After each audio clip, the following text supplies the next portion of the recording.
Hello my dear students of grade 9. Welcome to Kavin English Learning channel.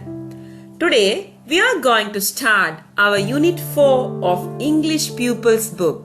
So please take your pupils book with you. Let's start our lessons today. Okay, our unit 4 is based on extinct friends. What do you mean by extinct friends?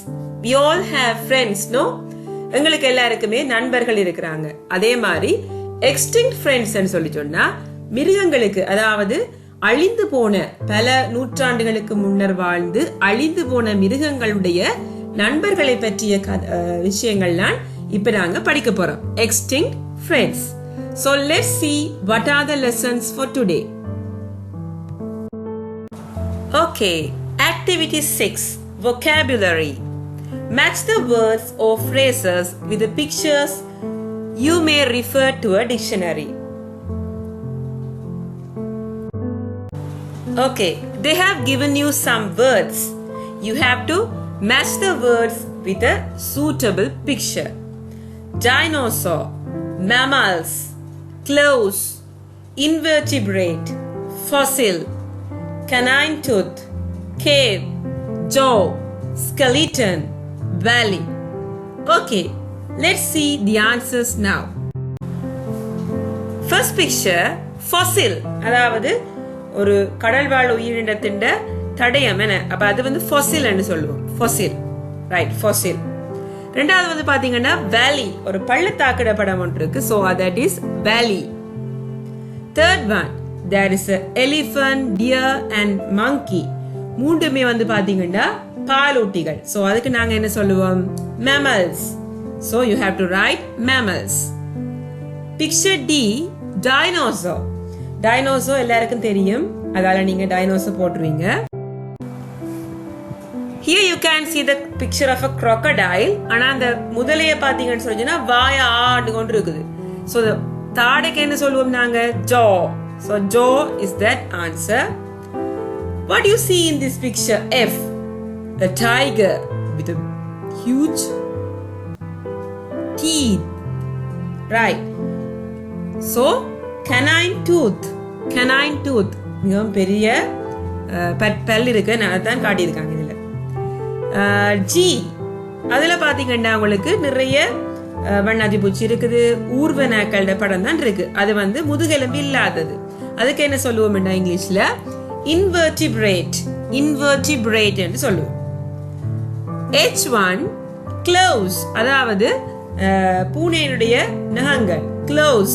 அதாவது மனிதனுடைய நகங்களுக்கு நாங்க என்ன சொல்லுவோம்? Finger, என்ன nails ன்னு சொல்ற மாதிரி, finger nails ன்னு சொல்ற மாதிரி. இந்த நெயில்ஸுக்கு என்ன சொல்லுவோம்? மிருகங்களுடைய நகங்களுக்கு claws, claws ன்னு சொல்லுவோம். ரைட். skeleton, எலும்பு கூட்டு நாங்க ஏற்கனவே பார்த்துனாங்க, skeleton ன்னு சொல்லுவோம். cave ன்னு சொல்லி சொன்னா குகை, cave ன்னு சொல்லி சொன்னா குகை. So students, please do this activity in your exercise book. We will move to the next activity now.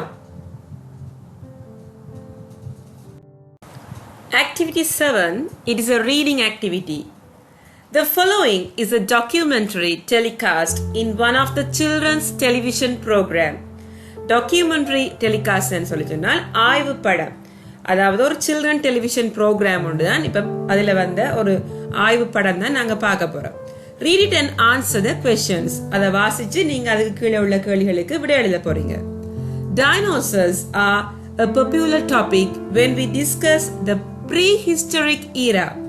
அதாவது நாங்க டைனோசர்ஸ் பற்றி காய்ச்சோம்னு சொல்லி சொன்னா அது வந்து வரலாற்றுக்கு முற்பட்ட காலத்திலேயே ஒரு பாப்புலரா பிரசித்தமா கதைக்கக்கூடிய ஒரு தலைப்பாக இருக்குது.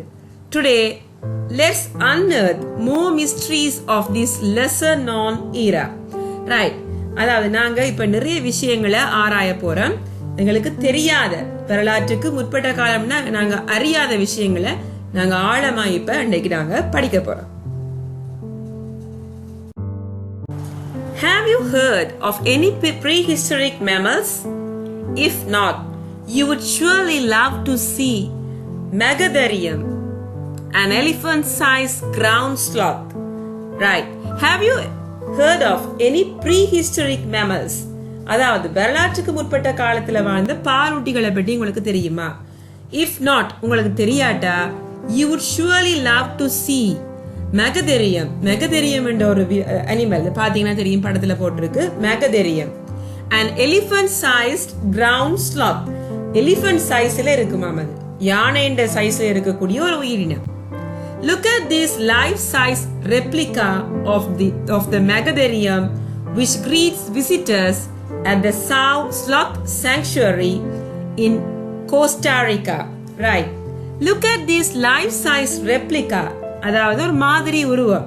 உண்மையான ஒரு மெகதெரியம் இருந்தா அதோட சைஸ்ல இருக்கக்கூடிய life size replica of the Megatherium, which greets visitors at the Sloth Sanctuary in Costa Rica.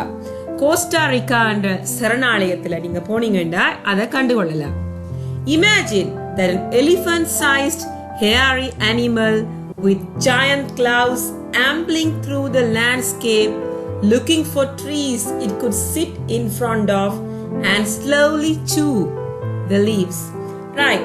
Imagine பண்ணிக்கொள்ளுங்க, கற்பனையில பாருங்க, ஒரு எலிஃபண்ட் சைஸ் ஹேரி முடியெல்லாம் வச்ச ஒரு அனிமல் என்ன with giant claws, பெரிய நகங்கள் இருக்கு கையில, ambling through the landscape, மெதுமெதுவாக நடந்து வருது, looking for trees it could sit in front of and slowly chew the leaves, பெரிய மரங்களை தேடி கொண்டு போகுது, அங்க இருந்து மெதுமெதுவாக அத அந்த இலைகளை சாப்பிடுற மாதிரி கற்பனை பண்ணி பாருங்க என்று சொல்லியிருக்கிறாங்க. So, have you heard of any prehistoric mammals? If not, you would surely love to see Megatherium, an elephant-sized ground sloth. Look at this life-size replica of the Megatherium, which greets visitors at the Sloth Sanctuary in Costa Rica. Imagine that an elephant-sized hairy animal with giant claws ambling through the landscape, looking for trees it could sit in front of and slowly chew the leaves. This extinct herbivore stood 7 meters tall and weighed 7 tons. This extinct herbivore. Herbivore னு சொல்லி சொன்னா என்னது? extinct herbivore னு சொல்லி சொன்னா அழிந்து போன தாவர உண்ணி ஒன்று தான் இது herbivore. Stood 7 meters tall, 7 meter tall இருக்குமா, and weighed 7 tons. 1 ton is equal to 1000 kilo. So 7 ton, 7000 kilo weight இருக்குமா அது. There are many views in the scientific world about the disappearance of this creature. இந்த உயிரினம் அழிஞ்சதுக்குரிய காரணங்களா நிறைய scientific world கூறப்படுதா. One of them is that they disappeared as a result of fast changes in the climate. ஒரு காரணம் என்னன்னு சொல்லி சொன்னா காலநிலையில ஏற்பட்ட திடீர் மாற்றத்தின் காரணமாக இது அழிஞ்சு போயிருக்கலாம் என்று சொல்லி ஊகிக்கிறாங்க. Another is that these sloths have been hunted to extinction by the carnivores. Right. அதாவது இந்த உயிரினத்தை carnivores, மாமிச உண்ணிகள் வேட்டையாடினபடியா அவங்க உணவுக்கு எடுத்துக்கொண்டபடியினால இதுகள் அழிஞ்சு போயிருக்கலாம் என்று சொல்லப்படுது. So this extinct herbivore stood 7 meter tall and weighed 7 tons. There are many views in the scientific world about the disappearance of this creature. One of them is that they disappeared as a result of fast changes in the climate. Another is that these sloths have been hunted to extinction by the carnivores. Okay, now let's look at an extinct carnivorous sea creature. Right. அழிந்து போன ஒரு carnivorous என்று சொல்லி சொன்னா மாமிச உண்ணிட படம் தான். மேலுக்கு ஒரு sea creature, கடல் வாழ் உயிரினத்தின படம் ஒன்று ஏற்கனவே பார்த்தினாங்க. அதுக்கு நாங்க என்ன சொல்லுவோம்? Ammonites என்று சொல்லுவோம். அது were a group of shelled sea creature that mysteriously disappeared at the same time as the dinosaurs. Dinosaurs அழிஞ்சு கொண்டு போன காலத்துல தான் இதுவும் மர்மமான முறையில இந்த கிரீச்சரும் அழிஞ்சிருக்குது. இந்த உயிரினமும் அமனைட்ஸ் என்ற உயிரினமும் அழிஞ்சிருக்கா. Ammonites were invertebrates. Invertebrates என்றா முதுகெலும்பில்லாத ஒரு ஊர்வன மாதிரி. Creatures without a backbone. Creatures without a backbone. Instead, they had a very supportive shell. முதுகெலும்புக்கு பதிலா நல்ல ஒரு ஓடு மாதிரி அவங்களுக்கு சப்போர்ட்டான ஓடு உண்டு, அதுக்கு மேல இருந்திருக்கு. Ammonites grew as big as 1 meter in diameter. They probably lived in warm, shallow, tropical area of the ocean. நல்ல சூடான ஆழமான வெப்பநிலையுடைய ஒரு கடல் பகுதிகளில் அது வாழ்ந்திருக்கான். Their diet consisted of small fish. அதில் சாப்பாடு பார்த்தீங்கன்னா சின்ன சின்ன மீன்கள். Ammonites were popular on the menus of larger carnivorous marine creatures. Right. அது யாரோட சாப்பாட்டுல இந்த பாப்புலரா இருந்திருக்குன்னு சொல்லி சொன்னா அதை விடவும் அமனைட்ஸை விடவும் பெரிய கடல்வாழ் உயிரினங்களுக்கு அது பாப்புலரா இருந்திருக்கு. ஏன்னா அதை பிடிச்சு சாப்பிடுமாம் அது அமனைட்ஸ் அந்த பெரிய கடல்வாழ் உயிரினங்கள் உண்டுதான். But they would either have had to pull them out from the shell. ஆனா என்ன செய்யணும், அந்த உயிரினங்களுக்கு வந்து ஷெல் அந்த ஓட்ல இருந்து அதை கழட்டி எடுக்கக்கூடியதா இருக்கணும். அதோட have had jaws powerful enough to crush them. அதை பிச்சு இழுக்கிறதுக்குரிய கை நகங்களும் நல்ல கூர்மையா இருந்தா தான் அந்த அமனைட்ஸை அதை சாப்பிடக்கூடியதாக இருக்கு என்று சொல்லி போட்டிருக்கு. Now let's look at an extinct carnivorous sea creature. Ammonites were a group of shelled sea creatures that mysteriously disappeared at the same time as the dinosaurs. Ammonites were invertebrates, creatures without a backbone. Instead, they had a very supportive shell. Ammonites grew as big as 1 meter in diameter. They probably lived in warm, shallow, tropical areas of the ocean. Their diet consisted of small fish. Ammonites were popular on the menus of larger carnivorous marine creatures, but they would either have had to pull them out from the shell or have had jaws powerful enough to crush them. Do you know that Sri Lanka is one of the best sources of prehistoric studies in South Asia? Over 180 prehistoric sites have been found in Sri Lanka, including undisturbed human habitats. நாங்க பார்த்தோம்னு சொல்லி சொன்னா அங்கட ஸ்ரீலங்காவை எடுத்துக்கொண்டு வரலாற்று முக்கியத்துவம் வாய்ந்த, அதாவது வரலாற்றுக்கு முற்பட்ட காலத்துக்கு இருந்து வார இடங்கள் கூடி over 180 prehistoric sites இடங்கள் ஸ்ரீலங்கால கண்டுபிடிச்சப்பட்டிருக்கு. அதோட undisturbed human habitats, அதாவது அந்த பழைய காலத்து குகைகள் அப்படியே இருக்கக்கூடிய மாதிரி மனிதனால எந்த வித மாற்றமும் செய்யப்படலை இதுவரைக்கும். அப்படியான இடங்களும் இலங்கையில இருக்குதா. The caves called Batadomba Lena, a site near Kuruvita in Ratnapura, Belilena in Kitulgala, Pahiyangala in Bulasingala, and Aligala, a site near Sigiriya, provide such evidence.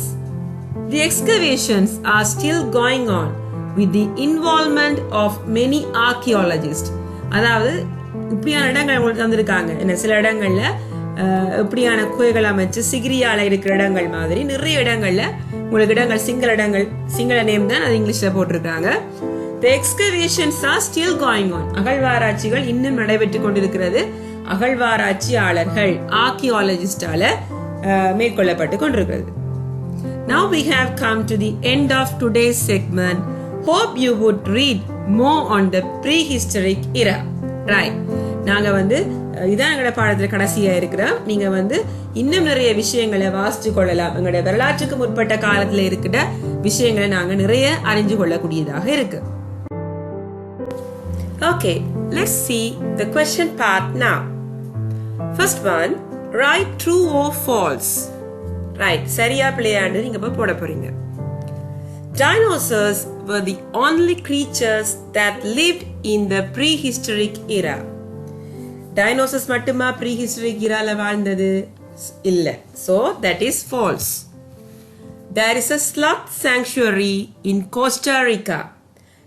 Yes, that is true. There is a sloth sanctuary. ஒரு சரணாலயம் ஒன்று இருந்தது தானே Costa ரிக்கால. So that is true. Ammonites had a supportive backbones. Is it correct? No, that is false. Because Ammonites have no backbones. முதுகெலும்பு இல்லாத Ammonites. அப்ப அது வந்து false. Ammonites were carnivores. Carnivores என்ற என்னது மாமிச உண்ணிகள். So Ammonites were carnivores என்றது சரி. So that is true. Please do this exercise in your exercise book. We will move to the next question now. Okay, second question. Fill in the following grid. They have given you a grid. You have to compare Megatherium and Ammonites. First one, diet type. For example, omnivore. Omnivore என்று சொல்லி சொன்னா அனைத்தும் உண்ணி, தாவரங்களும் உண்ணும் மாமிசமும் உண்ணும். Diet type. So Megatherium herbivore, Ammonites carnivore. Herbivore ண்டா தாவர உண்ணி, carnivore ன்னு சொல்லி சொன்னா மாமிச உண்ணி. Diet என்ன சாப்பிடும்? Megatherium leaves, Ammonites small fish. Habitat அது வாழ்ற இடம் எப்படியானது? Megatherium land, Ammonites in sea. Size அளவு என்ன மாதிரி சைஸ்ல இருக்குது? Elephant size. Megatherium is an elephant size creature and Ammonites 1 meter in diameter. Physical features அந்த உடல் தோற்றம் எப்படி இருக்கு? Tall, hairy, giant claws. Tall, hairy, giant claws. Tall உயரமா இருக்கு, உடம்பெல்லாம் முடி ஹேரியா இருக்கு, giant claws இருக்கு, நகங்கள் வந்து பெருசா இருக்கு. Ammonites invertebrate with shell. Invertebrate என்னது? முதுகெலும்பு இல்லாதது, ஆனா ஓடுகள் இருக்கு, ஷெல் இருக்குது. Threats to their lives. என்ன அச்சுறுத்தல் அதோட லைஃபுக்கு? அது எப்படி அழிஞ்சு போயிட்டுது? Change in climate or carnivores. காலநிலை மாற்றத்தாலும் carnivores ன்னு சொல்லிட்டோம்னா மாமிச உண்ணிகளாலும் தான் அது தாக்கப்பட்டிருக்கு. Ammonites வந்து large carnivores and sea creatures. மிகப்பெரிய மாமிச உண்ணிகளும் கடல் வாழ் உயிரினங்களாலும் தான் அது அற்று போயிருக்குது. So please write down this grid in exercise book and answer this question also. Okay, third question. Match the words with their meaning. Match the words with their meaning. உங்களுக்கு words தந்திருக்கு, அதுக்குரிய மீனிங் தந்திருக்கு, நீங்க match பண்ணணும். ஏற்கனவே நாங்க இதுக்குரிய meaning எல்லாம் உங்களுக்கு சொன்னபடியா இது வந்து உங்களுக்கு ஈஸியா இருக்கு நினைக்கிறேன். ரெப்ளிகான்னு சொல்லி சொன்ன என்ன? an extract copy of something. உன்னோட அதே மாதிரியான உருவம், என்ன மாதிரி உருவம் தான் ரெப்ளிகான்னு சொல்லுவோம். So you have to match an extract copy of something. Ampling என்று சொல்லி சொன்னா என்னது? மெதுமெதுவா நடந்து போறது. Walking in a slow relaxed way. Walking in a slow relaxed way. Invertebrates. Invertebrates என்ன என்னது? Animals with no backbone. Invertebrates என்ன என்னது? Animalsக்கு முதுகெலும்பு இல்லாத உயிரினங்கள், என்ன invertebrates. Prehistoric. Connected with a time in history before information was written down. தகவல்களே பெற்றுக்கொள்ள முடியாத ஒரு காலம், என்ன வரலாற்றுக்கு முற்பட்ட காலம் என்று நாங்க சொல்லுவோம். So please write down this question and match the words with their correct meaning. Okay, fourth question. What does the following extract mean? Ammonites were popular on the menus of larger carnivorous marine creatures. Ammonites were popular on the menus of larger carnivorous marine creatures. அப்படி என்று சொல்லி சொன்னா நீங்க என்ன விளங்கிக் கொள்றீங்க? இந்த phrase-இன் மூலமாக நீங்க என்ன விளங்கிக் கொள்றீங்க? Ammonites were favorite food items of larger carnivorous sea creatures. அப்படின்னு சொல்லலாம். என்ன? larger carnivorous sea creatures மிகவும் பிரதானமான பிடித்த உணவு அது Ammonites. Large carnivorous sea creatures like to eat Ammonites very much. அவங்களுக்கு லார்ஜ் கார்னிவரஸ் சீ கிரீச்சர்ஸுக்கு அது விருப்பமா இருந்தது சாப்பிட. அமோனைட்ஸ் சாப்பிட விருப்பமா இருந்தது. So you can write the answers like this. So please write down this question and answer also in your exercise book. Okay, fifth question. Do you know that a group of scientists are trying to bring the woolly mammoth back to life? Use the following key phrases and write a short description of the woolly mammoth. You may begin as follows. The woolly mammoth lived during the prehistoric era. இப்ப woolly mammoth கொஞ்சம் details தந்திருக்கிறாங்க. நீங்க அதை வச்சுக்கொண்டு ஒரு description அதை பற்றி எழுத போறீங்க. அதுல scientific name Mammuthus primigenius. Mammuthus primigenius என்றது அதோட விஞ்ஞான பேரா இருக்குது.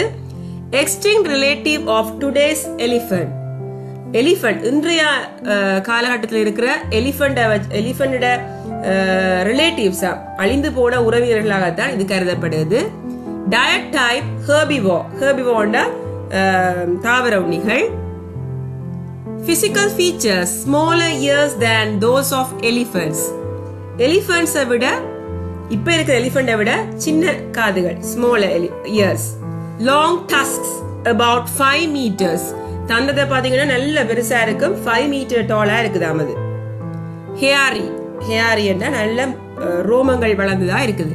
ஹேபிட்டட் அது வாழ்ற இடத்தை பாத்தீங்கன்னு சொல்லி சொன்னா கிராஸ் லேண்ட்ஸ், அதுலதான் அது கூடுதலாக வாழுதான். So you have to write a paragraph about this mammoth now. Let's see how to write it now.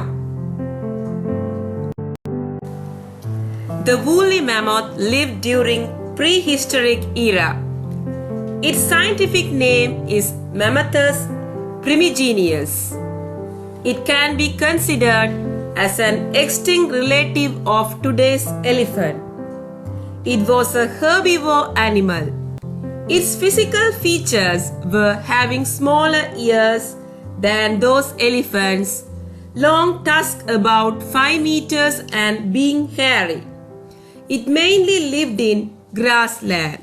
So students, please write down this paragraph also in your exercise book. Activity 8. It is a speaking activity.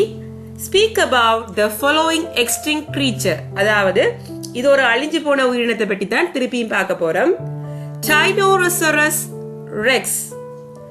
Tyrannosaurus rex. T-Rex என்று நாங்க இதை சொல்லுவோம். One of the largest meat-eating dinosaurs. T-Rex என்னதாம்? One of the largest meat-eating. மாமிச உண்ணி. என்ன மிகப்பெரிய மாமிச உண்ணி dinosaur வகையில. Laid eggs. முட்டை போடும் அது. Physical features. Length about 12 meters நீளமானது. Height about 5 meters. உயரம் height about 5 meters. About 1 meter long jaw. கடவாய்களை பாத்தீங்கன்னா 1 meter லாங்கா இருக்குதா. Long powerful tail. Strong thighs. Help to move quickly. டக்குன்னு மூவ் பண்ணக்கூடிய வகையில எல்லாம் வாலும் இருக்குது, தொடைகளும் இருக்கு. அதுக்கு 2-fingered short forearms. 2 ஃபிங்கர் உள்ள கைகள், forearms இருக்குது. Habitat எங்க இருக்குது? Forested river valleys in North America. North Americaல உள்ள valleys கிட்ட காடு பகுதியெல்லாம் இருக்குது. Extinction எப்ப அழிஞ்சு போனது? 65 million years ago. 65 மில்லியன் வருடங்களுக்கு முதலே இது அழிஞ்சு போயிடுது. So let's see how to write a description about this T-Rex. Tyrannosaurus rex or T-Rex was one of the largest meat-eating dinosaurs. It laid eggs. Let's look at some of its physical features. It was 12 meters long and 5 meters tall. It had a long jaw which is about 1 meter. Its long powerful tail and strong thighs helped to move quickly. Another feature was the 2-fingered short forearm. It mostly lived in forested river valleys in North America. Tyrannosaurus rex became extinct 65 million years ago. Okay students, please write down this paragraph also in your exercise book. Learning point. The bold type words in the documentary given above are adverbs which have been used to describe the verbs. Yes, bold type தந்திருக்கிறது உங்களுக்கு வந்து adverbs ன்னு சொல்றாங்க. Adverbs வந்து உங்களுக்கு தெரியும், ஒரு verb describe பண்றது தான் adverbs யூஸ் பண்ணுவோம். Adverbs are also used to add more information to an adjective and another adverb. அதாவது adverbs are used to add more information to an adjectiveக்கு more information கொடுக்கிறதாகவும் இருக்கலாம் and to another adverbக்கு more information கொடுக்கிறதாகவும் இருக்கலாம். For example, the dinosaurs could run fast. இங்க verb வந்து இருக்குது. Run fast. Faster ஒரு verb. The Mariana Trench is incredibly deep. Adjective. என்ன? Incredibly deep. ஆழமா இருக்கு. Incredibly deep. They learned the new language amazingly well. That is also an adverb. Amazingly well. Okay. Now let's do the activity now. Activity 9. It is a grammar activity. Fill in the blanks using the most suitable adverb. நாங்க வந்து most suitable adverb வச்சுக்கொண்டு இப்ப fill in the blanks தரப்ப போறோம். Right. Adverbs வந்திருக்கிறாங்க historically, swiftly, ravenously, very, extremely. First one. The extreme weather had affected the animals dash badly. Very badly. என்ன மிகவும் பாரதூரமாக அதை பாதிச்சிருக்கு அந்த extreme weather. Cheetah can run swiftly. மிகவும் வேகமாக ஓடும் சிறுத்தை. Cheetah can run swiftly. The Tyrannosaurus Rex is an dangerous animal. Extremely dangerous animal. மிக மிக கொடூரமான ஒரு animal, மிருகம். Cave paintings reveal dash important facts. Historically important facts. Fifth one. Highness ate the carcass ravenously. Highness என்ற மிருகம் ate the carcass. மற்ற மிருகங்கள் சாப்பிட்டு விட்ட மிச்ச உடம்புகளை ravenously ஆளும் பசியோடாது உண்ணும். So please write down these questions and answers in your exercise book. Activity 10 is a grammar activity. Read the list of adverbs given below which are commonly used to express the speaker's or writer's attitude. உங்களுக்கு வந்து கொஞ்சம் adverbs வந்திருக்கு பிள்ளைகள். அது வந்து ஒரு ஸ்பீக்கர்ஸோ writers கதைக்கிறார்களோ அல்லது எழுதுகிறார்களோட attitude, அவங்களுடைய attitude, அவங்களோட பண்பு என்ன மாதிரி அமையுது என்றதுக்கு தான் நாங்க இதை யூஸ் பண்றோம். First one, luckily அதிர்ஷ்டவசமாக, unfortunately துரதிர்ஷ்டவசமாக, sadly கவலைக்கிடமாக, fortunatelyயும் அதிர்ஷ்டவசமாக, surprisingly ஆச்சரியமாக, unexpectedly எதிர்பாராத விதமாக, honestly நேர்மையாக, miraculously என்று சொல்லி சொன்னால் ஒரு விதமான அற்புதமான விஷயம், அற்புதமாக, mysteriously என்று சொல்லி சொன்னால் மர்மமான முறையில். Construct sentences using the adverbs given above. You may follow the example given below. உங்களுக்கு வந்து எக்ஸாம்பிள் தந்திருக்குது. இந்த adverbs வச்சுக்கொண்டு நீங்க வந்து அப்படி சென்டென்ஸ் அமைக்க போறீங்கன்னு பாப்போம். Unfortunately, the dinosaurs were extinct. I wish I had one as my pet. என்னவா துரதிர்ஷ்டவசமாக டைனோசர்ஸ் வந்து அழிஞ்சு போயிட்டது. I wish I had a one as my pet. என்னுடைய செல்ல பிராணியாக ஒன்று வச்சிருக்கலாம்னு சொல்லி A சொல்ற. B, luckily they are extinct now. Oh, you would be their dessert. நல்ல காலம் அது அழிஞ்சு போச்சுது, அல்லது நீ வந்து அதுக்கு உணவா போயிருப்பாய் என்று சொல்லி சொல்லுது. அதிர்ஷ்டவசமாக அது அழிஞ்சு போயிட்டது. Second one, some animals miraculously survived even in the ice age. சில மிருகங்கள் வந்து miraculously, அதாவது ஒரு விதமான ஒரு அதிர்ஷ்டவசமாக உயிர் வாழ்ந்திருக்குது. ஒரு எப்படி வாழ்ந்தாண்டே தெரியாது அந்த ஐஸ் ஏஜ் காலத்துல. பி வந்து surprisingly some plants too could survive.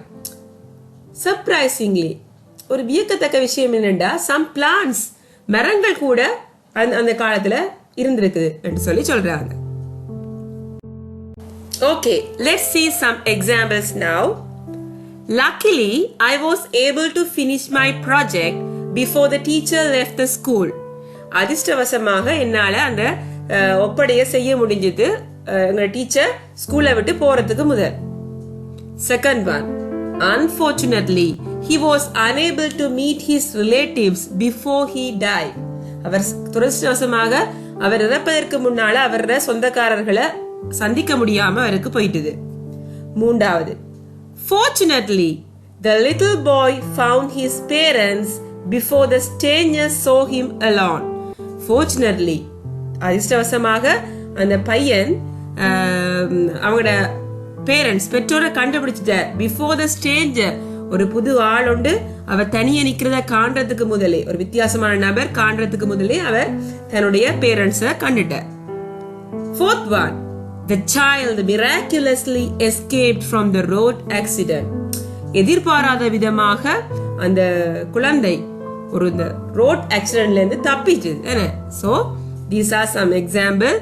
You can find more and more examples. You can write more and more examples using your own adverbs. Okay. Activity 11. It is a writing activity.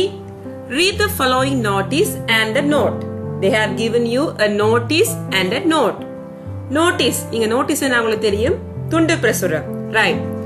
A documentary on the life in the Stone Age will be screened on Friday, 20th February from 2:30 p.m. to 4 p.m.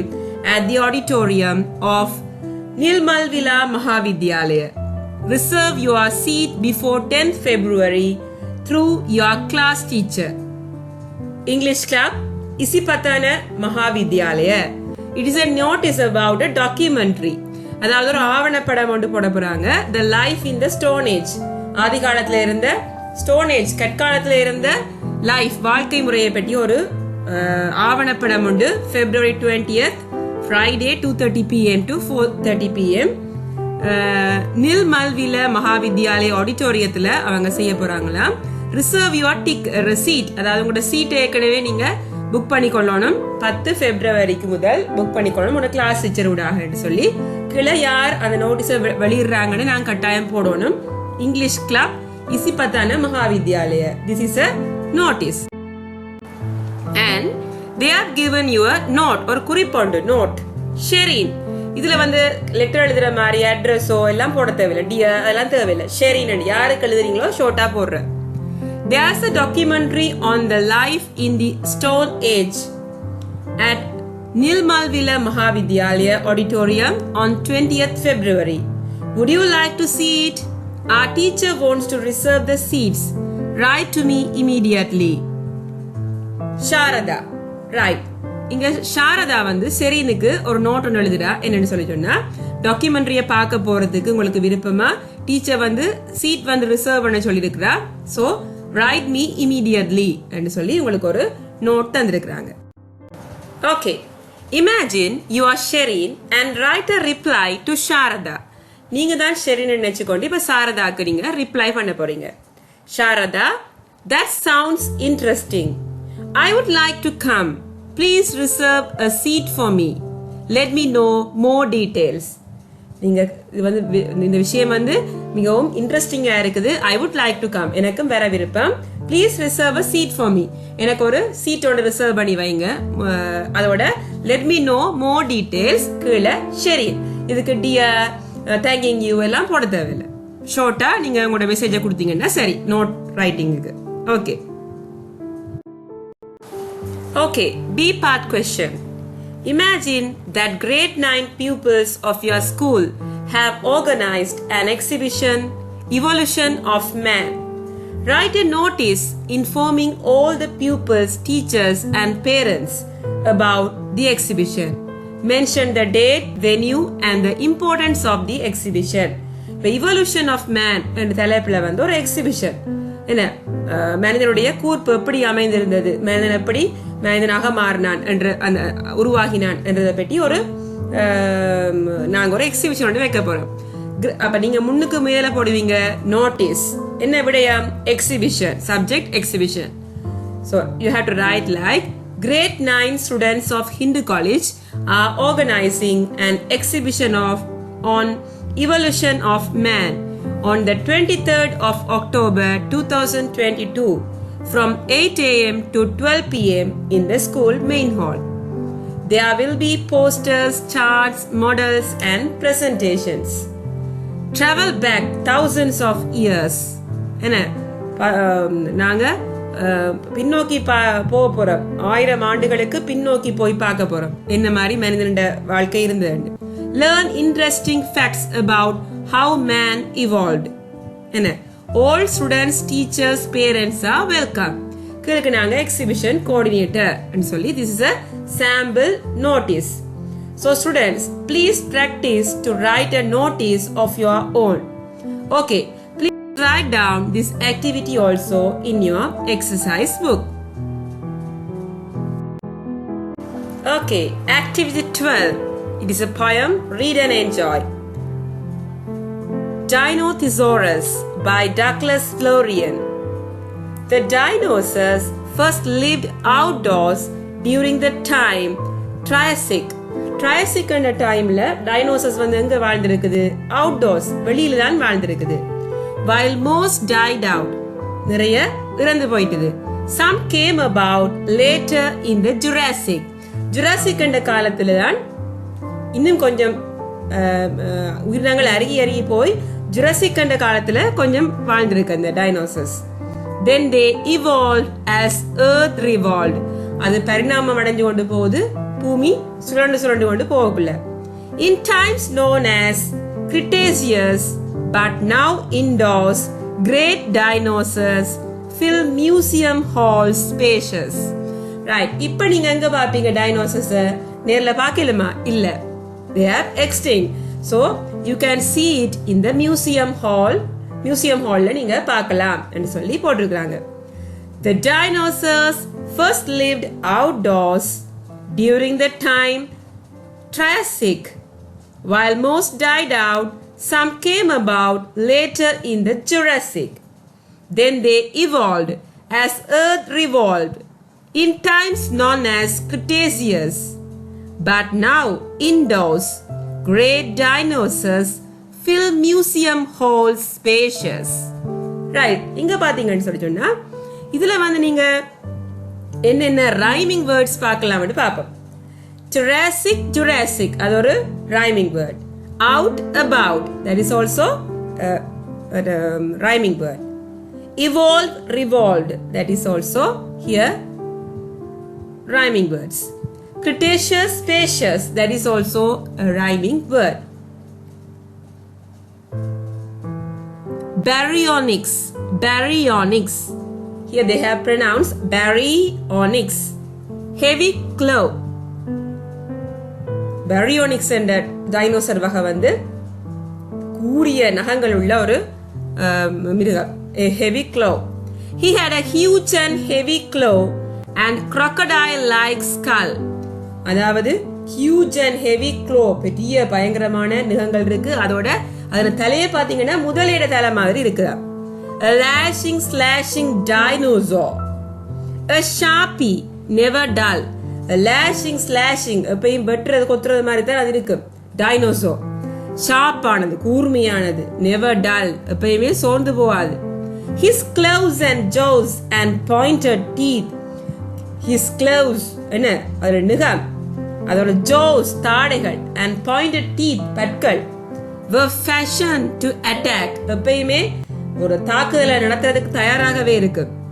If Barry you should ever meet, நீங்க பேரிய meet பண்ணினீங்கடா, ask him to scratch your back. அதுக்கு பெரிய நகங்கள் இருக்கிறபடியா உங்களோட முதுக கொஞ்சம் சொரிஞ்சு விட சொல்லி கேட்கட்டாம். அதை கண்டாண்டு ஒரு ஜோக்கான எண்டிங் ஒன்று கொடுத்திருக்கிறார் அந்த போயத்துக்கு Douglas Florian. Right. Baryonyx, he had a huge and heavy claw and crocodile-like skull. A lashing, slashing dinosaur. A sharpie, never dull. His claws and jaws and pointed teeth were fashioned to attack. If Barry you should ever meet, ask him to scratch your back. Okay, activity 13. It is a reading activity. Read the poem again and answer the questions given below. First question. What were the 3 time periods in which the dinosaur lived? அதாவது dinosaurs வாழ்ந்த 3 காலப்பகுதிகள் குறிப்பிட்டிருந்தவங்க அந்த போயத்துல. அது என்னது? Triassic, Jurassic and கிரியேட்டேசியஸ் என்ற 3 காலங்கள் அதில் போட்டிருந்தது. So you have to write the answers. Second one. Where are the dinosaurs at present? இப்போ டைனோசர் எங்க இருக்கு? They are in the museum hall. இப்போ மியூசியம் ஹால்ல நாங்க டைனோசர்ஸை பார்க்கலாம். Which of the following illustrations best fits the description of baryonyx in the poem? Baryonyx பத்தி நாங்க பார்த்தனாங்க. அதுல எந்த படத்துக்கு நாங்க baryonyx-ஐ மேட்ச் பண்ணலாம்னு பாப்போம். நீங்க D-ய பாத்தீங்கன்னா தான் அதுல huge claws இருக்குது, கூரிய நகங்கள் தெரியுது, jaws எல்லாம் பெருசா இருக்குது, அதே மாதிரி pointed teeth எல்லாம் இருக்குது. So that is picture D. Okay, fourth question. What does the poet ask you to do if you should ever meet a baryonyx? The poet என்ன சொன்னவர்? நீங்க எப்பயாவது baryonyx-ஐ மீட் பண்ணினா என்ன கேட்க சொன்னவர்? To scratch our back. எங்கட முதுகுல சொரிஞ்சு விட சொல்லி சொன்னவர். Right. Fifth question.